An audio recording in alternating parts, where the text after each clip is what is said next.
ఆహార రంగానికి సంబంధించి ఇంద్రధనస్సు విప్లవము కింది వాటిలో దేనికి సంబంధించింది? ఆహార రంగానికి సంబంధించి ఇంద్రధనస్సు విప్లవం. The rainbow revolution is a relation to the food sector is a related to which of the following అని ఇచ్చాడు. Green revolution, white revolution, blue revolution.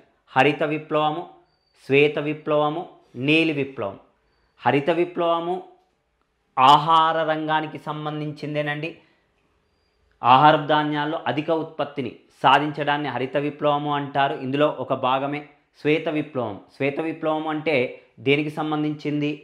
మనందరికీ ఐడియా ఉంది, పాల ఉత్పత్తి. ఓకే అండి. నీలి విప్లవం, బ్లూ రెవల్యూషన్, ఫిషరీస్. ఓకే అండి.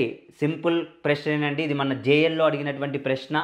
ABC is the correct answer. అన్నీ కూడా సరి అయినవేనండి. క్రింది వానిలో దేనికి సంబంధించినవని ఇచ్చాడు, అన్నీ కూడా కరెక్ట్ ఆన్సర్లే.